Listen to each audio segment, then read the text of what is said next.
باب 264 كرياد الصالحين درس ان تحريمك في هرمينغول لعن هدوغول الإنسان نقدو بعينه هدوغول مكانكو تيجي أو دابة ما دون دابة. أنا بزيد ثابت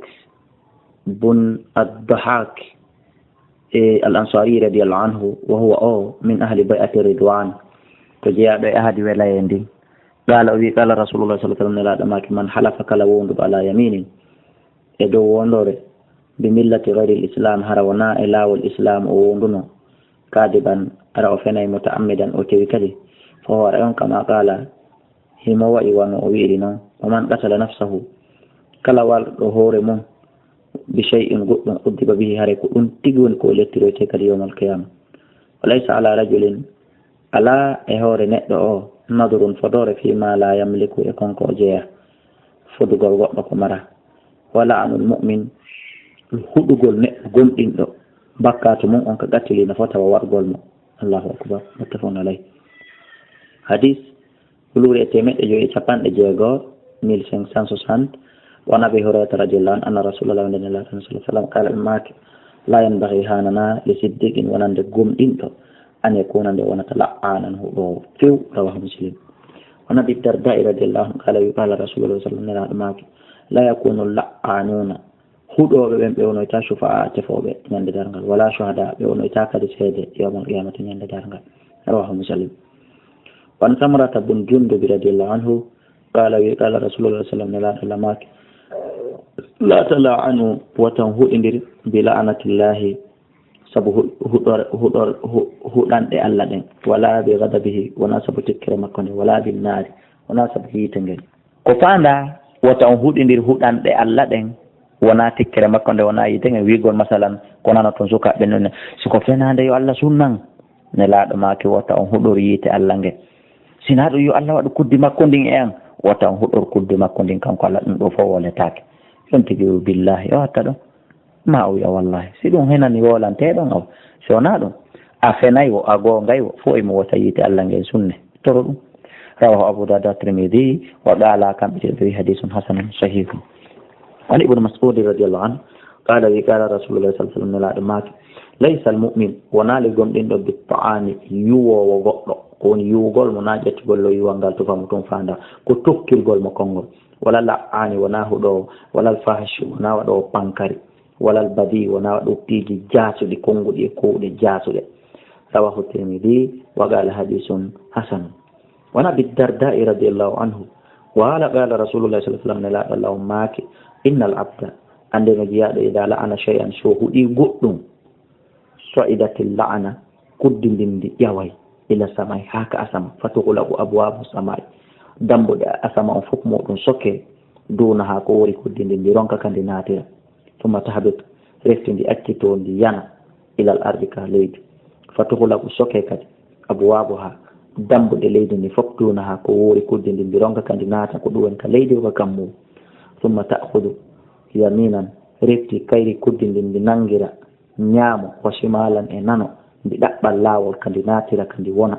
فإذا لم تجد توان دي هبال فيو مساغان ياجير دي نوينده كاندي يارا أنفين دي ويدي ترهون من كيري كودين دي راجعات دي روتو دي أرتا إلى الذي فادي أنه اللو إنا هو دي توان دي مراكا دي بلاسي سيونا هندو كاندي يالتي دون كيري كودين دي ناتي تندرتون دي مارو andi o wayrino o hududo kono o wontiti hudado ba kuddindi o hudi o yandi ma kuddiji di hudibe be di fodi artija kay makko fa in kana silatike ahalal lidalika ko yimbe dum bi maana kandi arti don sindi fa in kana sitay woni latike ahalal lidalika hudado on ko handudo e kuddi ko hudako aray dum marsi kuddindi yahay kandi hudado wa illa si wona dum tay tummo hudi on wona handudo e hudede tay ko ton haray raja'at kuddindi artita ila qa'iliha e woludo ndi on ha e hududo ndi on di maana rawahu Abu Dawud. wa in Imran ibn Husayn radiyallahu anhuma qala bainama rasulullah sallallahu alaihi wasallam fi ba'd asfarihi himo e yoga dei makko din wa mar'atun tay sunna jogo min ba'd asfari kan himo yoga e voyage ji makko afwan wamratun tay sonnaji min al ansari jeyaɗe ansariyankoɓe ala naqatinima e hoore ngeloba fa dajirat o sonki e ngeloba mban kam pilliti mba piti pitirni falanataha o huɗima fakami adalika rasulullah sallam nelaɗo allah nani ɗum faqala ɓe maki huduma alayha jogue kala ko woni kon e hoore mbabba mba wada o ha terto ɗon mba fa innano kamba mal'unatun mba woni huɗamba qala imrana wi fa kanni a sikkay mi araha an miɗo suti o tamsihi mo yaha finnasi hakkude yimɓe ɓen ma yaridu laha tawi weɓitantako mo ahadun ha e goto ma no gasara na mbabba mbanne laaɗo maki ko sonnajo on hudu joguite jaɓite ma alayha kala ko woni e junngo o sonnajo waɗa o ha terto ɗon mo fa innaha kanko mal'unatun o woni huɗaɗo yiɗa ɗo saabu ko huuɗi kon mbabba mba ha on no yiltoto e mbabba man no yilto e sonnajo on kono kon ɓuuri famde on kaka sonnajo on rawahu muslim wan abi barzata nadlata bun ubayd al aslami radiallahu anhu qala baynama jariyatun tumane tawno tun korɗo ni ala naqatin alayha e may hoore ngeloba makko e bada mata'i l qawm yoga e miran ho yimɓe ɓen idi basurat tumande o yiwno bin nabi annabajo allah sallah sallam wata dayaga bihimul jabalu pelle ɗen ɓiƴƴi e maɓɓe ɓe yi'odiral ɓe wirnodiri faqalata in hal allahumma al anha e allah hara allah huɗayno o onu faqala nabi sallah sallam annabajo allah mak la tusahibna awata wondo e amin hande kadi naqatun ngeloba alayha mbatata woni e hoore mabba la anatun kudde ta wondo e amin hande kadi rawahu muslim qawlu hal bi fatil ha isabu ko ha on waɗa kon poccal dow almuhmalata tertaɗo wa iskanu lam e ko laamu on waɗa kon kowal way ɗum kalimatun ko konngolli zajril ibli ñaaɗiran ɗum ngeloɗi wa alam andu anna hada al hadith no oɗo hadith قد يستشكل قمده مفتري معناه ولا إشكال فيه جيب يو مشكلة ولا يمكو بل سكون المراد كفاند أنه هادورين أن تصاحبهم كون وندت أمك تلك الناقة بعد غلوبا وليس فيه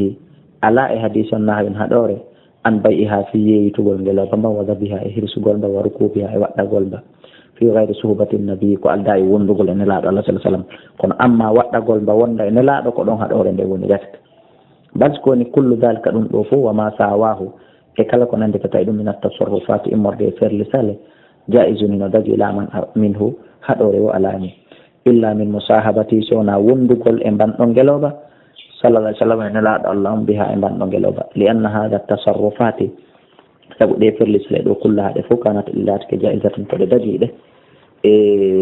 to mun o haɗugol noon mba'adun yoga to mun a haɗama noon mba'adun yoga min ha e muɗum فبقي هدي الباقي كهدي كون على ما كان يدون لا ترنون والله أعلم والله أعلى وأعلم